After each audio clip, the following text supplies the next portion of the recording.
Hi, this is Meredith with the Cedar Rapids Public Library. Thank you so much for joining us for our first installation of Embrace the Seasons. This is going to be a series which focuses on health and wellness for older adults, specifically fall prevention and ways to make your home and environment safer and your everyday living healthier, and hopefully it contributes to better well-being in terms of mental health and physical health as well. We also hope to create a small community around this program, and we hope to invite some special guests to give their expertise and advice where we all could use a little extra help throughout the seasons. We were supposed to have a special guest this morning to talk about Tai Chi, but unfortunately he could not be with us for this November session. But as it is, I have put together a little bit of information using my reference librarian hat about Tai Chi and why it's good for balance, why it's good for fall prevention, and how to get started. We're going to talk about Tai Chi first and then move into some other tips and tricks for preventing falls outdoors specifically as the seasons change. Tai Chi at its root is about treating the whole person and enhancing the balance and crosstalk between the body's systems. This is Dr. Peter Wayne, longtime Tai Chi researcher at Harvard Medical School. So what I think is interesting about this is that it treats the whole person. I'm going to show you some statistics and facts from different studies and websites which talk about the different effects that Tai Chi has on the body, specifically with people experiencing different kinds of both medical and mental health issues.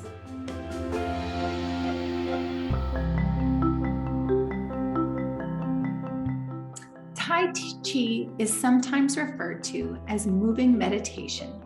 There are many different types of Tai Chi, and they typically combine slow movements with breathing patterns and mental focus and relaxation. Something important that I found is that Tai Chi movements may be done while walking, standing, or sitting. So from the examples that you see here today, you can either do them from a seated position, moving back and forth while you're on a walk, or standing and doing all the different routines as presented. So it's a very flexible exercise that you can do most anytime, most anywhere. This graphic shows in the outer circle all the proven benefits of Tai Chi and how they improve your overall quality of life. You'll find better posture comes with moving your body, strengthening muscles, and increasing your balance. You'll have greater confidence, ability to manage emotions. You'll be able to sleep better potentially. You'll find better balance, tools for managing pain and fatigue. Tai Chi has been shown to help decrease depression, elevate mood, and overall contribute to a greater quality of life for all. Here are 5 tips about what you should know about Tai Chi for health from the National Center for Complementary and Integrative Health. So, Tai Chi is centuries old. It involves postures and gentle movements with mental focus, breathing, and relaxation. Feel free at any point in time to pause this video and to read each section in depth. 5 tips. Number 1. Research findings suggest that practicing Tai Chi may improve balance and stability in older people and reduce the risk of falls. 2. There is some evidence to suggest that practicing Tai Chi may help people manage chronic pain associated with knee osteoarthritis and help people with fibromyalgia sleep better and cope with pain, fatigue, and depression. Tip 3. Although Tai Chi has not been shown to have an effect on the disease activity of rheumatoid arthritis, there is some evidence that Tai Chi may improve lower extremity, so specifically ankle range of motion in people with rheumatoid arthritis. 4. Tai Chi may promote quality of life and mood in people with heart failure and cancer. Tai Chi also offers psychological benefits such as reducing anxiety. 5, you can take charge of your health. Talk with your healthcare provider about complementary health approaches to use, and together you can make shared, well-informed decisions. Before you get started with any routine, you should talk with your healthcare provider about your physical activity and limits. I will show you some videos that you can follow along with at home to practice Tai Chi.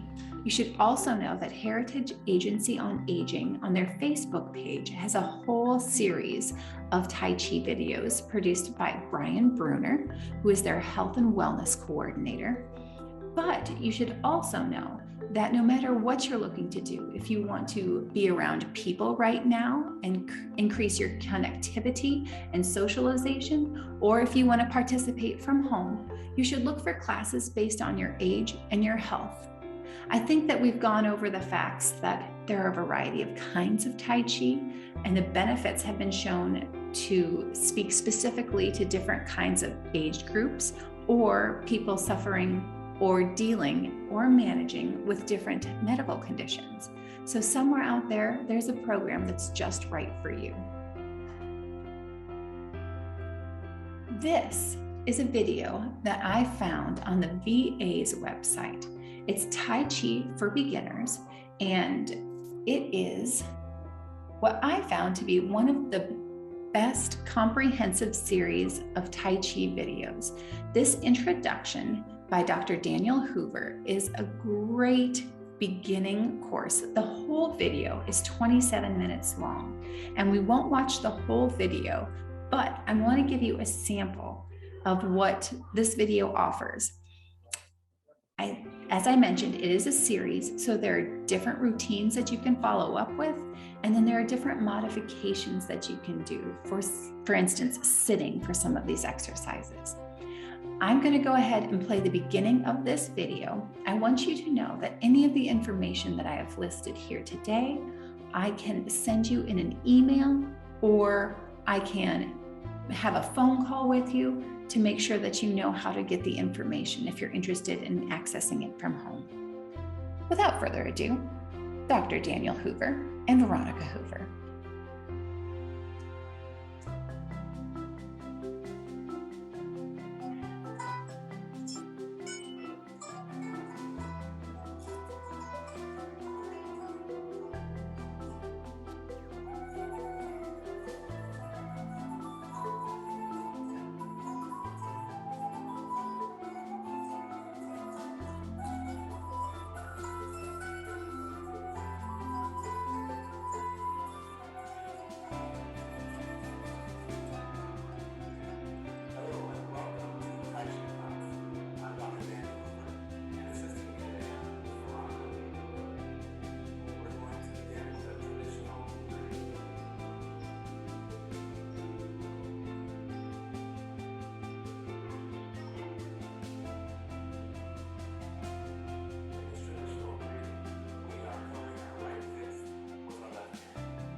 Let's get started.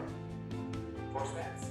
Imagine sitting on a horse. You want to focus on your connection to the earth, so feel the springs in your legs. You want to be mindful of our posture, so sit up tall, let those shoulders roll back. Very good, Veronica. And we're going to start by opening up the waist. So here we go. Just turning your waist, letting your hands move freely, tapping your front and your back. But a little secret, a little treasure here is you want to specifically allow your hands to gently tap your kidneys in the back. The reason we do this is because in traditional Chinese medicine, we treat where our chi is stored. It's our essence. You can think of it kind of like the mojo. And since this is Tai Chi, we want chi to flow freely throughout today's practice. We want to increase a little bit more each time your range of motion. So now we're going to transition into taking care of our knees. So we'll bring our feet together. And we really want to take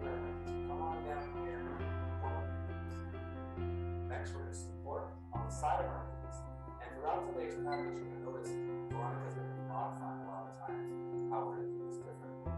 So we want to start with circles. Start with circles with the knees. Your knees, take your knee. Gradually increase that range of motion until you find a range that works for you.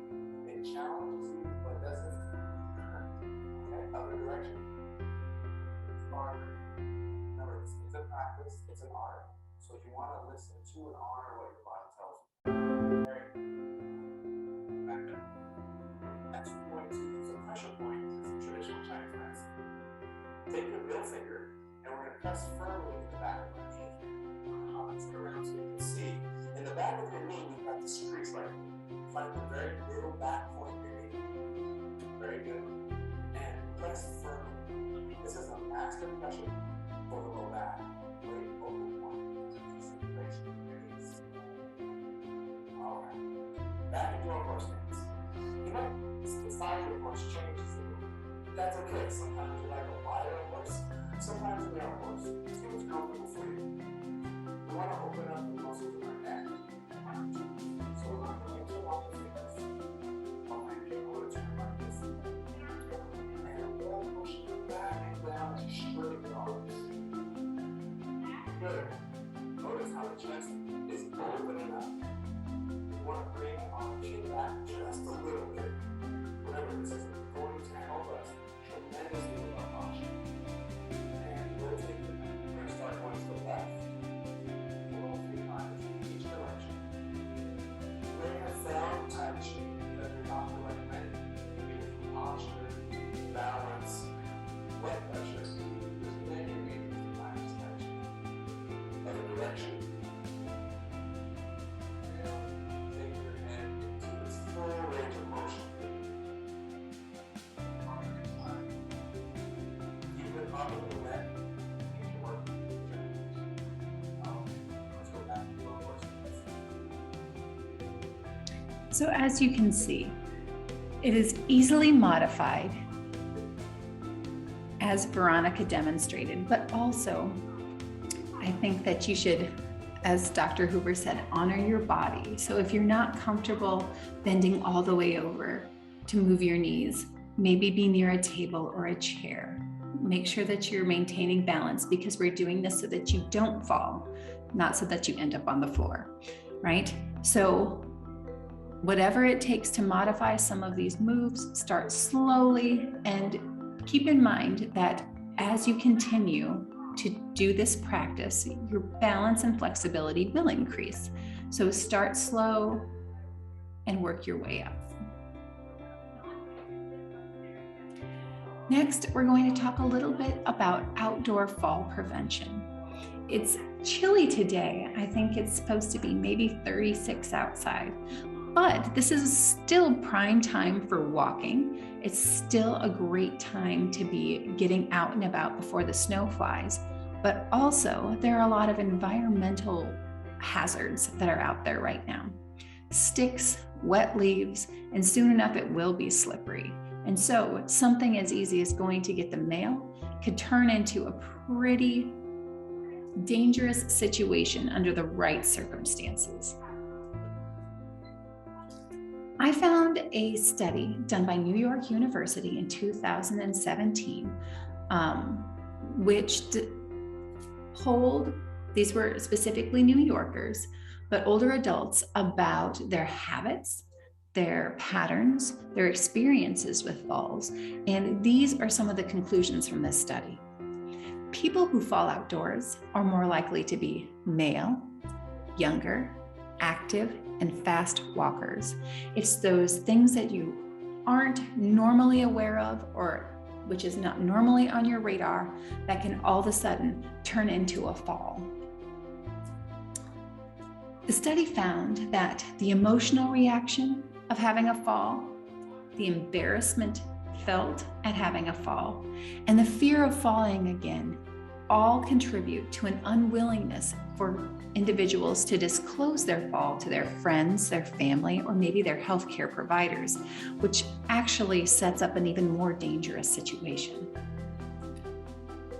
Some of the attributes that contributed to falls with this group of New Yorkers that was polled, which I think apply to anybody here in the Midwest as well, are objects like metal posts, branches, or stones in your walkway, that the surface conditions are a contributing factor, places that are slippery or uneven.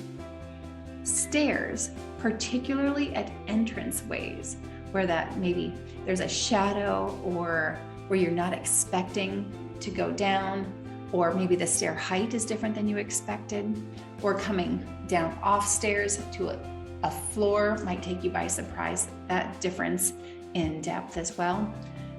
Also, wearing ill-fitting or inappropriate shoes, huge contributor to falls. Just not paying attention. I think that, it's hard to imagine going through your life, paying attention to every little detail all around you. Sometimes we get distracted and very easily, and rightfully so. There's a lot going on in the world, but I think we all know that just a little inattention can be very impactful. And then walking too fast. Sometimes you got places to go and things to do. Here's another fact. These are things that you can do to give yourself an advantage. One is wear single vision glasses when you're walking, whether it's through the house or outdoors. Bifocals, trifocals can all create a difference in your visual field that makes you unsteady or can affect your depth perception. And wear proper footwear. Shoes that actually fit, not too big, not too small, not too tight, tying the laces so they're not too loose, and then making sure that the bottoms have traction and are a good rubber sole.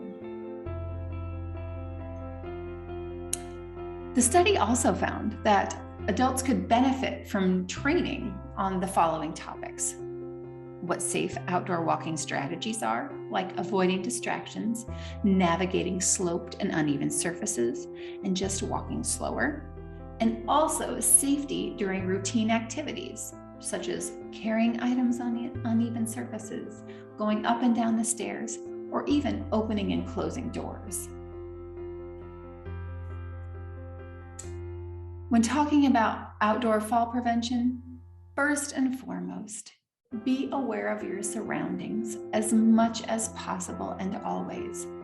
You need to be on the lookout for uneven sidewalks and uneven ground, fallen tree branches, especially this time of year or in the spring, and any other obstacles. When sidewalks look slippery, consider taking a detour through the grass, but only if that grass is dry and clear. You don't want to go from a slippery sidewalk to slippery grass all the same. If you wear low-heeled, rubber-soled shoes that have good traction, you'll be a step ahead. And if you feel unsteady, use a cane or a walker, or I see a lot of people in my neighborhood have the hiking sticks that look as tall as ski poles. And especially if your healthcare provider has recommended using any of those walking aids, please listen to them. Now, as the seasons turn towards the colder, you can carry rock salt or kitty litter in your car.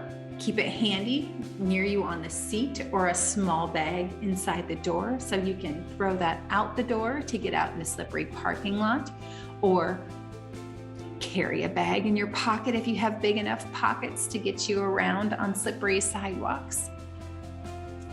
And at night, park in well-lighted areas. And sometimes that's not always possible, but if you have a flashlight with fresh batteries in your car, it'll certainly help. Just for regular walks, you can carry a flashlight or wear a headlamp if it's before dawn or evening when the sun starts to set. And whenever possible, use handrails to go up and down steps and on escalators, whether you're inside or outdoors. This time of year, especially since the leaves seem to be falling even later than usual, beware of leaf-colored steps, decks, porches, and sidewalks. I know that our deck gets terribly slippery when there are wet leaves on it. If you can remember, turn your porch light on before you leave home in the early evening. That way, when you come home, you'll come home to a well-lit front door or back door, whatever the case may be. If you can, keep your hands free by using a shoulder bag or a backpack or a purse or a fanny pack. That way, you'll be able to hang on to handrails, and if you can, keep weight balanced on your back or slung to your side, you won't be as tippy back and forth. Also, if you can, check the height of curbs before stepping up or down, and try to be careful for curb cutaways or for biker wheelchair access. The slope could cause a fall if you're taken by surprise. And additionally, be prepared for cold. Wear your coat zipped up, even if you're just going to get the mail or feed the birds or take the dog out. Once you're out in the elements, things can go terribly worse. Even if you don't have an actual injury, but you can't get up, you could be out in the cold for who knows how long. So please be prepared.